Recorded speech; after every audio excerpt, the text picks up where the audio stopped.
Bienvenidos a su programa de Cabeza. Es un honor estar con ustedes. Yo soy Andrés Roemer. Les quiero compartir una anécdota. En 1959, casi un día como hoy, existió la famosísima Feria de la Exposición Norteamericana en la Unión Soviética. De igual manera, un mes antes había sucedido una exposición soviética en los Estados Unidos. La idea era un acuerdo entre Khrushchev y Nixon. Vamos a tener un acuerdo cultural. Invitaron a Nixon, vicepresidente, con Khrushchev a la Unión Soviética, y allí hicieron una exposición de cómo viven los norteamericanos. De repente, dice la anécdota, le preguntan a Nixon, si le pudiera recomendar un libro a toda la gente que vive en el territorio de la Unión Soviética, ¿qué sería? Y Nixon dijo, ¿saben qué? Yo más bien les recomendaría un catálogo. El catálogo de una tienda que tenemos allí, que se puede llamar Sears o se puede llamar como sea. Eso generó una gran polémica. En ese catálogo se veía cómo vivían los norteamericanos. Obviamente Khrushchev pensó que eso era una broma cuando vio el catálogo. Tenían muchas opciones, muchas marcas que elegir, de computadora, de comida, de ropa, de artículos higiénicos. Barry Schwartz, el invitado que tenemos hoy, nos podría decir que eso a lo mejor no es tan bueno como parece, que muchas veces nos hemos equivocado, que estamos de cabeza, que más opciones no necesariamente son mejor a menos, que hemos cometido el enorme error de pensar que racionalmente es mejor tener a mucho que a poco. Escuchemos de la propia voz, de Cabeza, con Andrés Roemer, a Barry Schwartz, la paradoja de elegir. Bienvenidos. Dear Barry Schwartz, welcome to your program. It's an honor to see you again. And before I make a small introduction about what we will talk about, because this program, the Cabeza, has to do with the brains, and if someone in the world has been studying the brains and how we have self-deceptions and how rationality actually doesn't operate as we expected, it's you, my dear Barry Schwartz. It's amazing to see you again. Please share with the people in Mexico and in the world, what are your credentials? Tell us a little bit about your background and how did you choose to work on the paradox of choice? Well, first, it's a pleasure to be with you again, Andres. It's been several years and I've missed our interactions. I studied psychology in the US, taught for almost 50 years at a small college outside of Philadelphia, retired and moved to Berkeley, California, where I'm now teaching at the University of California, very part-time, and being a grandfather. In the course of my career, I have been interested in the intersection of economics and psychology because economists assume that people make rational decisions. Psychologists know that people only sometimes make rational decisions and sometimes make quite irrational decisions. And I've written a bunch of books about the relation between psychology and economics. The one that's best known is a book called The Paradox of Choice, which I gather we're going to be talking about. I've spoken at the TED conference several times, and all told, I think something like 30 million people have seen my TED Talks. So those are my credentials. Half a century studying how people make decisions. Well, and you were also a guest, not also at TED, at Ciudad de las Ideas, and you were a big rock star. And we love to have you there. And I love being there. Yes, and we have been, in this program, we'll have the chance to talk later with Daniel Kahneman. Actually, it was telling us that we have been making a big mistake, that we're actually not rational, as you mentioned it. But let me share with you something that happened to me following your talk, actually many years ago, and seeing you also in Vancouver. Today I went to the supermarket following your book in a way, and I saw that there were 24 brands of toothpaste. There were, if I don't make a mistake, like 45 brands of cornflakes and cereal and whatever. There were like 35 of shampoos, 41 of toothpastes. I mean, should I feel happy about that? What is going on? And mainly, what's your opinion of what the Western industrial societies have told us should be the dogma for the rational, and if this is good or bad? Wonderful. Let me just say that my experience in supermarkets is a lot like yours. And when I wrote my book some time ago, that was the magnitude of the problem. And then the internet exploded. So now, forget 40 kinds of toothpaste. You could probably choose from 400 kinds of toothpaste without ever leaving your living room couch. So there's a kind of ideology in Western market-based societies that goes roughly like this. Freedom is good. The more freedom people have, the better off they are. The way to know you have freedom is to have choice. And so the more choice you give people, the more freedom you give people. And adding choice doesn't make anyone worse off. If you're happy with the same cereal every week, you can just ignore all the others in the store and just keep buying the one you buy. If I don't like that one, I have all these other ones to choose from. So the notion is that when you add options, you make nobody worse off and you make some people better off. And we have certainly swallowed this as consumers. We resent not having options. We thrill at having lots and lots of choice. And what my work has shown is that choice is good, but there can be too much of a good thing. And when people have too much of a good thing, instead of being liberated or freed by all this choice, they're paralyzed. They can't choose at all, or they choose badly, or they choose well and they're dissatisfied with what they've chosen. And so the world we currently live in, and when I say currently, I mean pre-pandemic. The pandemic has reduced the amount of choice people have in a lot of areas, at least temporarily. The world we currently live in, a choice has exploded and people are suffering from having too many options. What I want to bring to the table and the discussion that for me, your book, The Paradox of Choice, make me think a lot, is that there are many things that are not actually rational. That it's not that only you have a trade-off, but to have a trade-off actually makes you much more unhappier. Or I want if you could share some of your experiments and examples. If people, for example, go to a store and they see, for example, 6 brands of cheeses, they probably will buy more if they go to a store and they see 30. That's irrational. Not like for example, of buying a house or getting married and get committed. What's the difference between one perspective of understanding the world, which is traditional rational assumptions, and the one that you have that it doesn't sound so rational?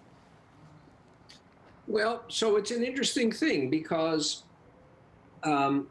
when there are 6 kinds of cheese to choose from, then it makes perfectly good sense to evaluate each of them and decide what you're in the mood for, what you like best, smelly cheese, mild cheese, what have you, because you can actually take in and process all the information.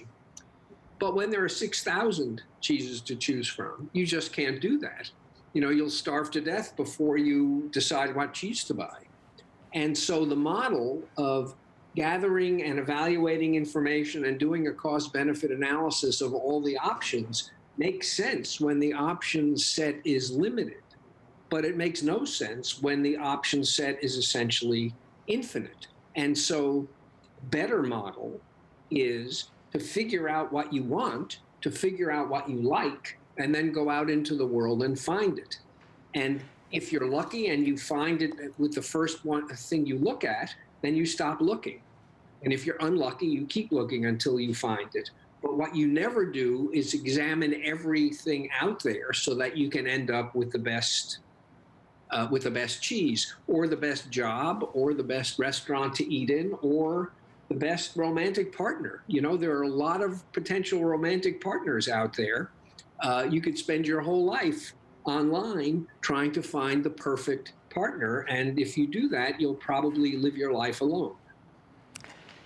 And actually my point, Barry, has to do with the difference of how we have been thinking about the brain and what you bring to the table, because in traditional rational economics and all these things, there is an optimal number of things. But with your idea bringing to the table, I think you talk about two things that are very important. This big question about choosing has to do with happiness. What makes you very happy? And traditionally, we have thought that many options bring you happiness. But to elaborate a little bit more, not exactly many options, but an optimal number of options, taking cost and benefit analysis. But this has been the traditional economics. When you bring to the table Barry Schwartz, Daniel Kahneman, etc., we have seen a different approach. If I have three options and I choose one, probably I will be thinking myself, Andrés, but probably you would have been happier getting married or eating a different cheese with a different person dating. I mean, you always will be unhappy with the idea of the thing that you didn't choose. And I think that's a new approach to happiness. And in that sense, my question goes to you. What's the secret of happiness?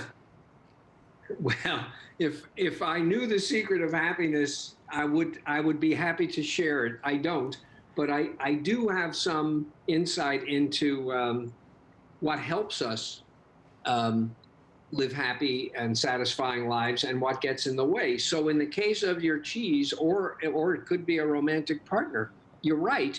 You choose one, and then you think about what you're missing by not having chosen the others. And the more you think about what you're missing, the less satisfied you are with what you've chosen, even if you've chosen well. Now, that doesn't mean that you should simply be stuck with one option and make the best of it. People need to be able to make choices in life. But when you keep adding options, what ends up happening is that your sort of regret about what you're missing keeps getting bigger, and the satisfaction with what you've chosen stays the same, and you end up more overwhelmed with thoughts about what you didn't choose than satisfied with what you did choose. So there's a right amount of choice, and we don't know what that is, but I'm reasonably certain that 400 kinds of cheese is too many, and 5 or 6 is probably better. And let me make clear, the problems we're talking about are rich people's problems. Poor people do not suffer from too many options. Rich people do. And we're seeing it reflected in massive states of sort of dissatisfaction in people who really ought to be pretty happy with their lives. So following what you're sharing with us, it has to do with expectations, probably the answer about happiness. And I remember one of the talks that you gave that you mentioned, well, probably an insight to happiness is to have low expectations. Like yes. That, like that, my following that, it's not even better not to be happy, but to be riskier and have and not to have the satisfaction of life, but to live with that risk of life and probably have the responsibility of choose and to have few options and not to be, we say in Spanish, mediocre, and just to keep the idea of having low expectations to be more happier. Actually, as you know, John Locke, his formula of happiness was, what do you expect in life and what you have achieved? And of course, if you have low expectations, you will be probably happier. But I don't know if you will have a much more fruitful and enjoyable life. That's one question. And my second question for you that I have always wanted to make it, and more after I read your amazing book. When you have choices, we go to another important topic, not only happiness. It has to do with freedom.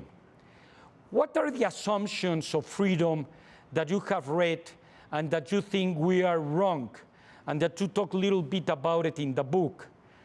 And later I will make you another question about freedom now with Sam Harris, that he actually have said, and talking in a way with what you have written, that actually freedom doesn't exist.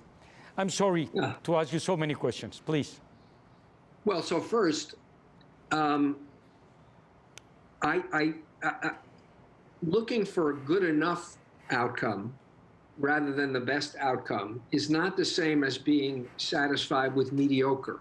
You can have high standards, very high standards, but as long as you're not out to find the best, eventually you find something that meets your standards and then you stop looking. And so I think I did say the secret to happiness is low expectations. That was an exaggeration. I think a more accurate statement is that the secret to happiness is to have modest and realistic expectations, which is not to say that you don't push yourself. You push yourself a little, but you don't push yourself where if you get to the top of the mountain have you succeeded. And so that's my sort of touchstone, to have expectations that are actually achievable, and then to put in the effort to try to achieve them. With regard to freedom, I don't think we know how to think about freedom. I certainly don't.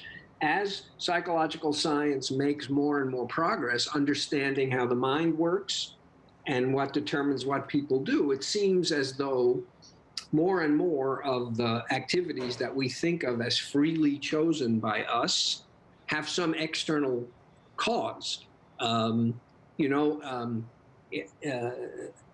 light of all of the worldwide protest about the way in which blacks are treated in the US and elsewhere, there's been a lot of talk of what's called unconscious bias, and the claim is that almost all of us have a fair amount of unconscious bias, racial bias, and not only do we not know that it influences our decisions, we don't even know we have it. And so there's a certain sense in which that sort of thing is something that happens to us rather than something that we should take responsibility for and be blamed for. And that might be to some degree true, that a lot of the processes that influence our behavior are the result of forces that act on us that have effects that we're not aware of. That doesn't mean we are not free to make choices and make decisions. We are. It's just that there are influences on us that we need to become more aware of so that we can factor them in when we are making our free choices. And I think the mistake is simply to assume that because there are options, people are free to choose among those options. Marketers have known for years how to get you to buy their product rather than the other product. They're not doing it because they've convinced you that their product is better. They're doing it with the color of the box, with where, in terms of your eye level, where the box is located in the store. They're doing 100 things to manipulate you into choosing their product rather than some other one that you're completely unaware of. So marketers have known how to push people's choices around, and mostly they've done that in the service of their own interests rather than in the service of ours. They don't care about making us happier or better off. They care about making themselves more profitable. So this is not a secret. And the question is, where does this influence on us, causal influence on us, stop? And when we identify all these causal influences, what's left what's left of free choice? And we don't know the answers. I certainly don't know the answer to that. I don't either. And it's one of the biggest topics today about human beings and if we are actually free or not. I can bet that there should be some conditions. One is that you have an intention of choosing, then that you have options, and the third that you have actually control of what you're choosing. But as you mention it, and very clearly, sometimes my unconsciousness takes decisions for me that I actually do not have a control for them. And on the other hand, I can be manipulated pretty easily. Yeah, we all can. And I agree with you. I would look for the same things. I would look to see that you have an intention that you're aware of the options and that no one is holding a gun to your head to force you to make one choice rather than another. I agree with you completely. And under those conditions, I'd be inclined to say the choice you made, you were free to make, and you could have made a different one. But all of that obscures the fact that what you think was a free choice was actually manipulated by people who know what influences our decisions better than we know it ourselves, which is why there's always this sort of aura of uncertainty about whether a decision we made was freely chosen or whether we were successfully and very subtly manipulated by people who are trying to get us to make one decision or another. You asked me to be on this show. I said yes. Was that a free choice on my part? Or I hope yes. Well, I hope yes too, and I think it was a free choice on my part. But it's not so hard to imagine that you sort of subtly told me about how many people around the world are going to watch the show and what it will do for the success of the things I've already published, and you're pulling all of these strings to influence my decision. And it's true, there's no gun to my head, but I think there's always a kind of uncertainty when people make choices about how much it was a manipulation and how much it was free. And a point is reached where it sort of doesn't matter. We have to act as societies as if people are making these choices freely, because we have to be willing to hold people responsible for the decisions they make, even though we acknowledge that sometimes those decisions were manipulated by outside forces. I don't know how you could run a society without assuming that people are making choices that they are free to make and that they bear responsibility for. I want to ask you a very anecdotal question that has to do with your book.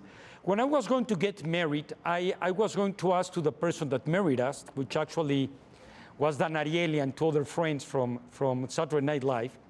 I told them, hey, please, instead of saying at the end of the sermon, the kuppah, etc., I told, instead of saying until death aparts you and separates you, please say until love ends with you. The typical line about love instead about death. But then I remind a line from your book that you said, hey, be careful. When you go to the supermarket and you buy something that is returnable, and you go back to your home and you bought it, you won't be so happy because you will always think, did I do the correct thing? Did I choose correctly? Should I get it back? And I tried to translate your idea to marriage. And I thought, if marriage should be like to have kids, that they're not returnable, you, instead of thinking I should have married another person, you will say this person is forever. Did I make the right thinking based on your ideas? You did. You did. And I'll expand on it. First of all, it's quite a nice idea. I mean, we've all had moments with our children where we wish you could return them, I'm sure. But yes, I know. But you can't. Here's the thing I think we need to understand about intimate relationships with our marital partners, with our close friends, even with our family. It is not so much a matter of discovering the right partner as it is a matter of creating the right partnership. And if it's easy to get out of a relationship, why would you put in the work? It takes work to create a good relationship, and it takes work to maintain it. And a point will be reached where it's easier just to leave than it is to keep it good. And so what my worry is this marriage vow that says together until love ends. Well, the first time you have an argument, if it's easy for you to pack your bags and leave, you might do that.